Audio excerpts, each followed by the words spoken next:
तो आइए 8 क्लास के बैच में आपका स्वागत है और देखने का प्रयास करेंगे। प्रश्न संख्या आपका जो है 1 से चलने वाला है और ध्यान से बच्चे यहाँ देखने का प्रयास करेंगे। पहले अभी लिखने का प्रयास नहीं करेंगे, पहले चीज़ों को समझने का प्रयास करें। अगर समझ गया तो तुम्हारा, नहीं तो मेरे पास रहबे करेगा, है ना। तो चलो सीखना है ना। तो चलो देखो, सीखना है तो ये समानांतर चतुर्भुज का कॉन्सेप्ट तुम लोगों को हमने बताया है ना थ्योरी क्लास में। तो चलो देखो, कह रहा है कि ये समानांतर चतुर्भुज है। क्या बच्चे? कहता ए डी बराबर किसके होंगे? तो देखो ए और डी समानांतर चतुर्भुज के सम्मुख भुजा बराबर होते। सम्मुख भुजा तो ए डी किसके बराबर हो जाएगा? बी सी के। होगा कि नहीं होगा? अब जरा सा देखो, अब कह रहा है कि D C B angle, D C B ये एंगल, तो हम लोग जानते हैं समानांतर चतुर्भुज के सम्मुख एंगल बराबर होता है। तो इसके बराबर ये होगा, तो इसको लिखेंगे डी ए बी। क्या लिखेंगे? या चाहे बी ए डी, कुछ भी लिख सकते हो। इसको लिखोगे क्या? Angle D A B. कोई बच्चा को दिक्कत? अब कहता है ओ सी। क्या रे? ओ सी हम जानते हैं कि इसका जो है ना विकर्ण एक दूसरे को समद्विभाजित करता है, यानी जितना ई रहेगा उतना ये रहेगा ना। तो ये हो जाएगा क्या? ए ओ या ओ सी ओ ए, है ना रे। अब जरा से देखो, कहता है ए डी ए बी, ध्यान से देखेगा, डी ए बी यानी ये एंगल, और कहता है डी सी डी ए। क्या रे? सी डी ए ये एंगल का सम कितना होगा? तो हम जानते हैं कि किसी चतुर्भुज में, है ना, उसके अंत, अगर ये समानांतर रेखा है तो अंत कोणों का योगफल कितना हो जाएगा? 180 डिग्री। या इसका दोनों कोणों को जोड़ेंगे तो कितने डिग्री के बराबर होगा? 180 डिग्री के। तो यहाँ हो जाएगा क्या? 180 डिग्री हुआ। आंसर मिला लेंगे। आंसर मिला क्या? आंसर मिलाने का प्रयास करेंगे तमाम बच्चे। जब भी सवाल हो जाए तो आंसर मिला लेनी चाहिए, क्योंकि आंसर मिलाने से क्या होता है, अपना भी संतुष्टि होता है। थ्योरी में हम इस चीजों को नहीं बताए थे, इस चीजों को समझने का प्रयास करें। इसको कहते हैं हम लोग आसन्न कोण। क्या कहते हैं? तो ये कोणों और ये कोणों का योगफल 180 डिग्री होता है। बात समझ में आ रहा है ना। फिर अगर ये कोण और ये कोण को जोड़ेंगे तो ये भी 180 होगा। फिर ये और ये दोनों कोण को जोड़ देंगे तो भी 180 होगा। फिर ये दोनों को जोड़ देंगे तो भी 180 होगा। अब देखो, हम सवाल तुम्हारा टेस्ट में चेंज कर देंगे। अभी दिया है ये और ये एंगल दिया है, हम कभी कर देंगे ये और ये एंगल कर देंगे, हम ये और ये एंगल कर देंगे। ए लड़की, हम कर देंगे ये और ये एंगल कर देंगे। तो ये तुम लोगों का कॉन्सेप्ट सीखना है। क्या करना है? सीखना है। ये हो जाएगा 180 डिग्री। बात समझ में आ रहा है ना। आसन्न कोणों का योगफल कितना डिग्री? 180 डिग्री। तो चलो देखने का प्रयास करें। यहाँ जो है ना एक्स वाई जेड का मान ज्ञात करनी है। एक्स वाई जेड का मान ज्ञात करनी है। ये समानांतर चतुर्भुज है, ध्यान से देखने का प्रयास करेंगे। इसका सॉल्यूशन मैं यहाँ कर दे रहा हूँ। चलो देखो बच्चे, तो तुम लोग जानते हो कि हम जानते हैं कि आसन्न कोणों का योगफल कितना होता है? 180। आसन्न कोणों का योगफल,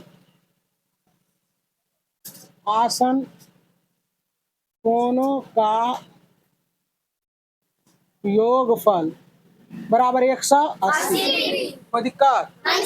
180। तो एंगल जो है ना जेड आ प्लस 100 बराबर ये आसन्न है। ये दोनों आसन्न कौन है ना, इसको लिख दो ऐसे, कोण ए प्लस कोण बी बराबर 180 डिग्री। ए का मान है जेड और बी का मान है 100 बराबर क्या होगा? 180। तो एंगल जेड बराबर 180 या माइनस 100। तो जेड का मान कितना आ गया? 80 आ गया ना। ये जेड का पहला ही वैल्यू निकल गया। ये क्या हो गया? 80 होगा ना। न हो जाएगा? लिखेंगे सम्मुख कोण। अब देखो जरा सा, सम्मुख कोण आपस में बराबर होता है। लिखेंगे चूंकि एंगल ए बराबर एंगल किसके? सी के, है ना रे, एंगल सी के। इसीलिए क्या हो जाएगा? सम्मुख कोण के कारण, सम्मुख कोण, केवल सम्मुख कोण लिख देगा तो हो जाएगा। इसीलिए x बराबर क्या हो जाएगा बच्चे? 80 डिग्री। क्या हो जाएगा? 80 डिग्री। जितना ये होगा उतना ही ना ये होगा, तो इसलिए ये भी क्या हो जाएगा? 80 डिग्री। अब जरा सा देखो, फिर लिखेंगे एंगल जो है ना, एंगल बी बराबर क्या हो जाएगा? एंगल डी के। ये हो सम्मुख कोण के कारण,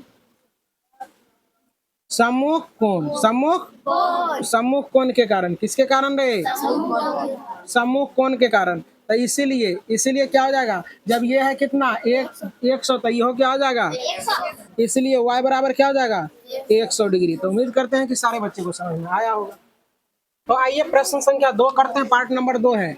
अब ये सवाल को देखने का प्रयास करें। इसमें कह रहा है क्या, एक्स वाई जेड का मान ज्ञात करने के लिए। तो एक्स वाई जेड का मान ज्ञात करने के लिए जब कहा गया है तो हम लोग क्या करते हैं, यहाँ देखने का प्रयास करो। हम लोग जानते हैं कि आसन कोणों का मान कितना डिग्री होता है, 180 डिग्री।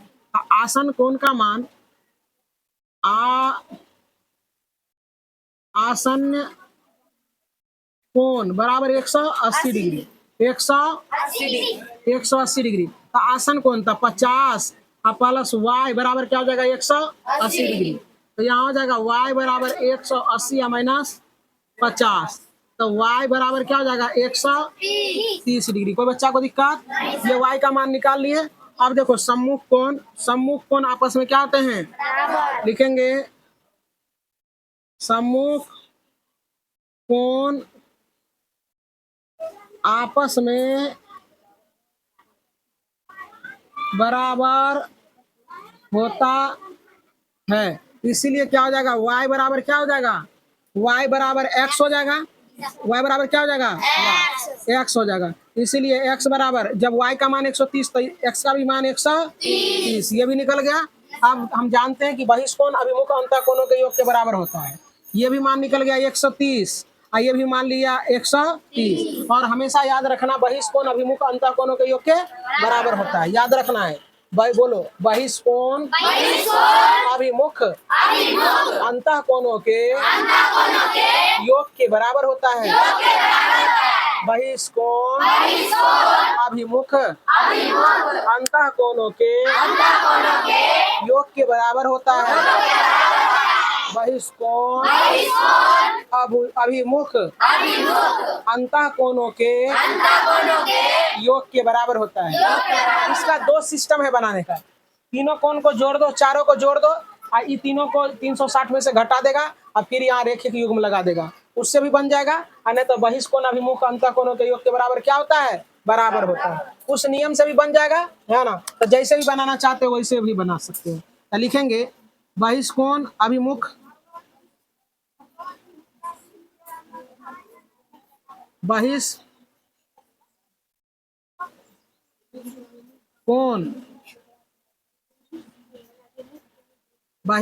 अभिमुख अंतःकोणों के योग के बराबर होता है। क्या होता है, बराबर से बना लो, त्रिभुज में वैसा काम करेगा। लिखेंगे चूंकि एंगल, इसका नाम रख दो, एंगल ए बी सी और डी, कोई दिक्कत।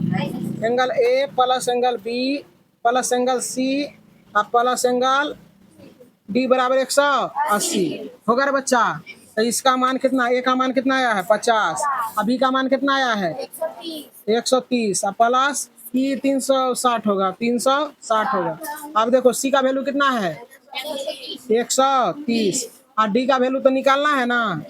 डी बराबर, देखो जरा सा समझो, डी को ऐसे लिखेगा बी डी सी करके, एंगल बी डी सी बराबर 360 डिग्री। सबको जोड़ दो, सबको जोड़ेगा तो यहाँ हो जाएगा 130 130 260 है, 260 आप एक बाद 50, तो कितना हो जाएगा 310 और plus angle B D C बराबर 360। तो एंगल बी डी सी बराबर क्या हो जाएगा 360 और माइनस 310।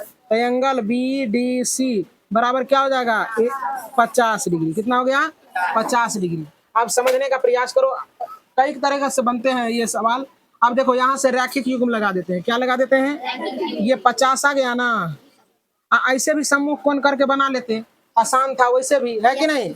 वैसे भी इतना दूर जाने की जरूरत नहीं थी, है ना रे, समझ में रहा ना। ऐसे भी हम लोग कर देते हैं कि ये तो कर ही दिए, और ऐसे भी तू लोग कर सकता था, ये तो बता दिए। इसे अगर मान लिया जाए कि ये कोण नहीं रहता है ना, हाँ, लेकिन नहीं रहता तो मान लिया जाए कि 3 को कोण तो रहता ही ना, तो हमारे ख्याल से इतना दूरी जाने की जरूरत नहीं है। ऐसे भी बनेगा लेकिन इतना दूरी जाने की जरूरत नहीं है। तो सम्मुख कोण आपस में क्या होता है, बराबर होता है। तो लिखेंगे एंगल एंगल ए बराबर एंगल बी डी सी सम्मुख कोण है ना। तो इसीलिए क्या हो जाएगा, एंगल बी डी सी बराबर कितना, 50 डिग्री। कितना डिग्री, 50। अब यहाँ हम लोग रैखिक युग्म में लगा देते हैं, कितना, रैखिक युग्म। तो लिखते हैं रैखिक युग्म से, रैखिक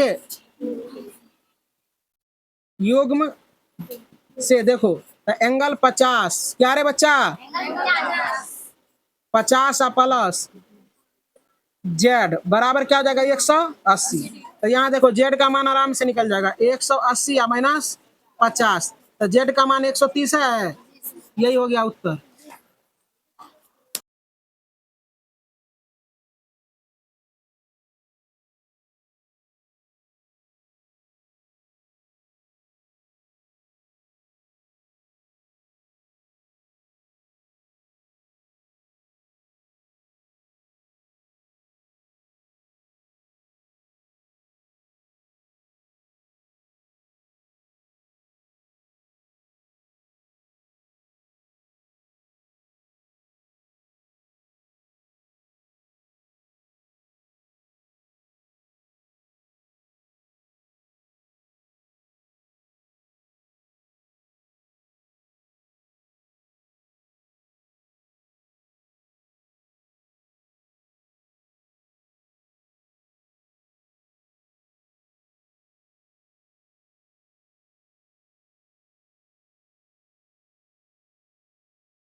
चलिए आइए, आवाज नहीं गया होगा, मैं फिर से इसको दे रहा हूँ, ध्यान से देखने का प्रयास करेंगे। ये सवाल है आपका, हमने क्या किया है कि ये x का मान निकालना था, तो हम जानते हैं कि ये एंगल दिया है तो एकांतर कोण आपस में बराबर होते हैं, तो इसीलिए x का मान क्या हो गया 90 डिग्री। जब ये 90 है तो ये भी 90 हो जाएगा बच्चे।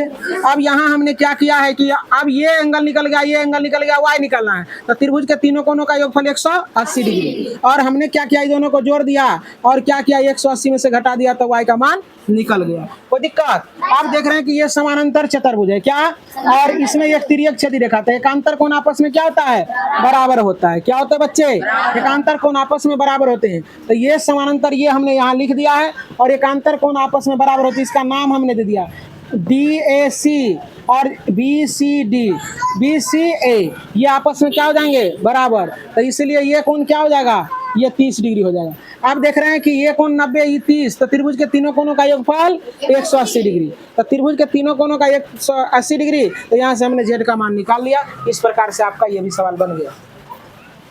चलिए आइए देखने का प्रयास करेंगे। ये 8वीं क्लास का ये चल रहा है मैथमेटिक्स, जिसमें कि हमने पार्ट 3 तक कर दिया था। पार्ट 4 को समझने का प्रयास करेंगे। कह रहा है कि x, y, z का मान याद करना है। क्या करना है बच्चे, सिंसियर होके यहाँ देखने का प्रयास करेंगे, है ना। x, y, z का मान याद करना है। तो चलो देखो, हम जानते हैं कि अगर यह समानांतर चतुर्भुज है, ये समानांतर रेखाएं हैं, है ना, तो यहाँ लिख दो A, B, C और D लिखेंगे। चूंकि A, B समानांतर है DC, तो क्या हो जाएगा, सम्मुख कोण क्या हो जाएगा, बराबर हो जाएगा। तो अगर ये है तो इसका मतलब है, देखो एंगल A बराबर क्या हो जाएगा, एंगल C के सम्मुख कोण लिख देंगे, सम्मुख कोण। कोई बच्चा को दिक्कत? तो सम्मुख कोण आपस में बराबर होते हैं, तो इसीलिए क्या हो जाएंगे, एंगल A, एंगल यानी A को क्या लिखेंगे, Y, क्या लिखेंगे, अगर एंगल C है 80 डिग्री, एंगल C बराबर 80 डिग्री, तो इसीलिए एंगल जो है ना A यानी A, C कितना है रे, 80 डिग्री है ना, तो एंगल A बराबर क्या हो जाएगा 80, एंगल A को ही Y बराबर कहते हैं क्या, 80। कोई दिक्कत तो बच्चा को? आंसर मिला है। चलो देखो Y का मान निकल गया ना, अब Z का मान देखो निकालते हैं।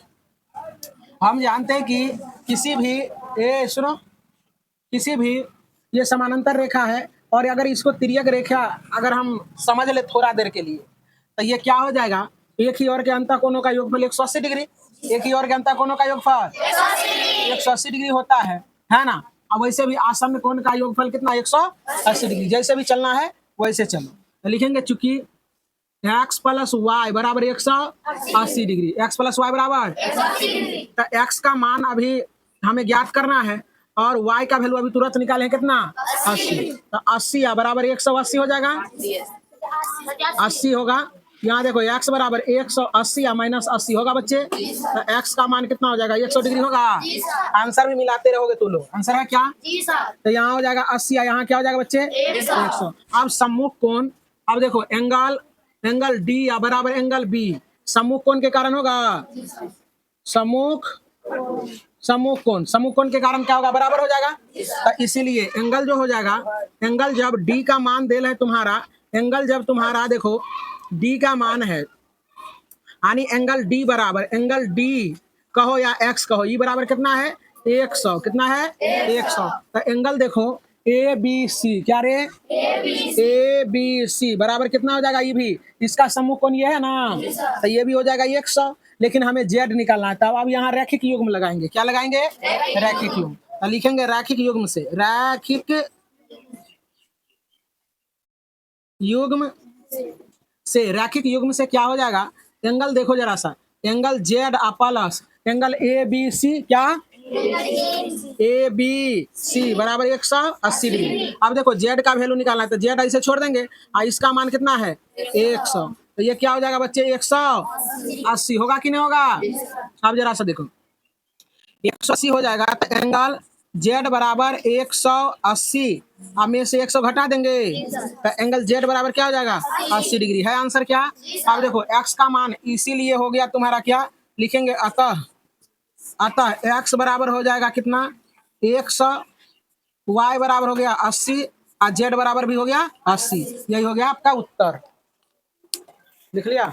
चलो देखो ये सवाल जो दिख रहा होगा ये काफी ही आसान है और अच्छा भी है और देखने का प्रयास करें। ये कॉन्सेप्ट आधारित है, देखने का प्रयास करेंगे सारे बच्चे, सिंसियर होकर देखने का प्रयास करें जगते बैठे क्लास में, ताकि ये समझ में आ सके। चलो देखो ये कॉन्सेप्ट तुम लोगों को समझने का प्रयास करना है कि ये देखो इसको कहते हैं हम लोग समानांतर रेखा। क्या कहते हैं? समानांतर रेखा। आइए इसको कहते हैं तिर्यक छेदी रेखा। क्या कहते हैं? तिर्यक छेदी रेखा। तो हम इससे पहले बताए थे तुम लोगों को कि किसी समानांतर रेखा को एक तिर्यक छेदी रेखा काट दे तो 8 गो कोण बन जाता है। कितने कोण बन जाता है?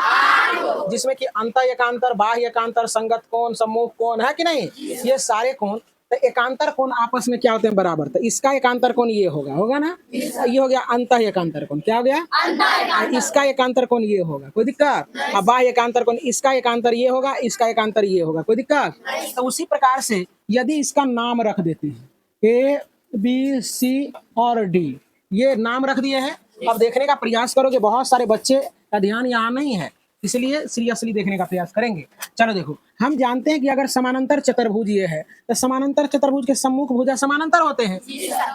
ये बात जानता है ना? तो लिखेंगे क्योंकि ये देखो ए बी समानांतर डी सी है। क्या है? डी सी होगा। तो अब जरा सा देखो, और ये समानांतर चतुर्भुज है तो इसका सम्मुख भुजा क्या, सम्मुख कोण क्या हो जाएंगे? बराबर होगा कि नहीं? देखो यहाँ एंगल ए अब बराबर एंगल क्या हो जाएगा? सी। किसके कारण हो जाएगा? सम्मुख कोण के कारण क्या हो जाएगा? बराबर हो जाएगा। हो जाएगा ना? तो इसीलिए बच्चे एंगल ए का नाम y है ना, इसीलिए क्या हो जाएगा?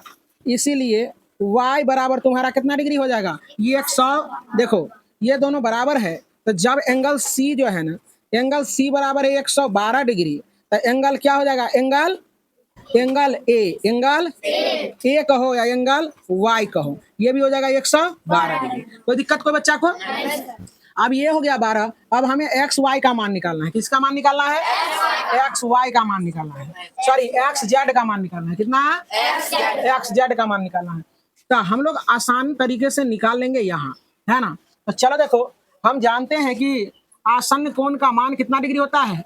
180 डिग्री। लिखेंगे चूंकि एंगल ए प्लस एंगल देखो जरा सा, एंगल डी बराबर 180 डिग्री होगा ना बच्चे? तो एंगल ए का मान है वाई। क्या है? वाई। इसमें 2 गो एंगल है, इसमें क्या है? 2 गो एंगल है ना, तो 40 प्लस क्या है? जेड बराबर 180। अब देखो वाई का वैल्यू हम लोग निकाल चुके हैं। कितना? 112 प्लस 40 प्लस जेड बराबर कितना हो जाएगा? 180। ये दोनों को जोड़ेंगे तो 2, यहाँ क्या हो जाएगा? 5 1 अब प्लस जेड बराबर कितना? 180। तो जेड बराबर 180 माइनस 152 होगा रे बच्चे? तो जेड बराबर, जेड का मान जो तुम्हारा आ जाएगा वो क्या आएगा? इससे घटा दो तो 8 हो जाएगा और 7 में से 5 गया 2, 28 डिग्री है आंसर। 28 डिग्री हो गया। अब हम लोग जानते हैं कि एकांतर कोण आपस में क्या होते हैं? बराबर। तो इसका एकांतर कोण ये है ना, तो लिखेंगे एंगल एक्स बराबर एंगल एक्स बराबर एंगल क्या हो जाएगा? Angle Z. किसके कारण? नहीं, एकांतर कोण के कारण, एकांतर कोण के कारण। तो जब एकांतर कोण के, तब जेड बराबर जब तुम्हारा हो गया कितना? ये जेड बराबर 28, तो इसीलिए क्या हो जाएगा? इसीलिए एंगल एक्स बराबर भी क्या हो जाएगा? 28 से। तो समझ में आ गया बच्चे? तो इसीलिए एक्स बराबर 28 डिग्री, वाई बराबर कितना डिग्री? अभी तुरंत निकाले हैं वाई का 112 डिग्री और जेड बराबर भी 28 डिग्री।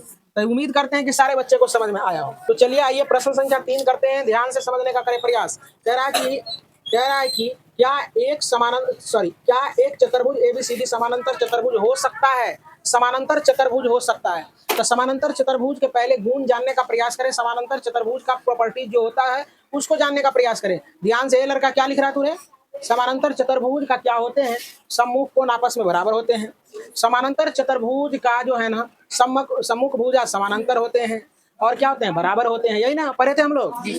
और क्या कहता है कि आसन्न कोण का योगफल 180 डिग्री होना चाहिए, है कि नहीं? तो चलो देखो यहाँ, तो अब ये सारी चीजें अगर फॉलो करता है तो हम लोग कह देंगे कि समानांतर चतुर्भुज है।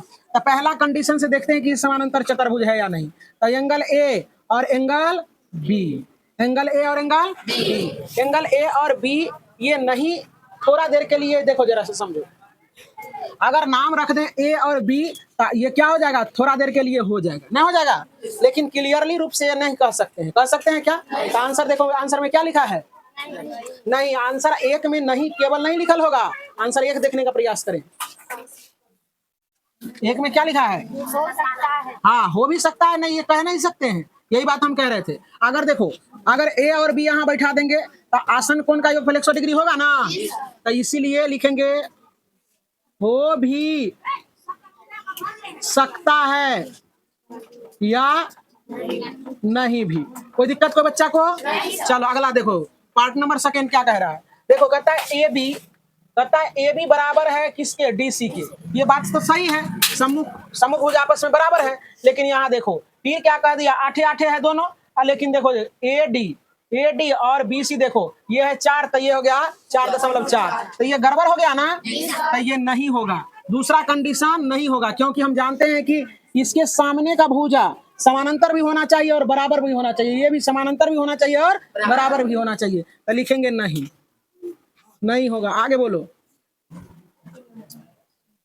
लिखेंगे ऐसा कारण भी दे सकता है, चूंकि कारण भी लिख लेगा, चूंकि हम जानते हैं कि समानांतर चतुर्भुज के सम्मुख भुजा बराबर और समानांतर और बराबर होना चाहिए।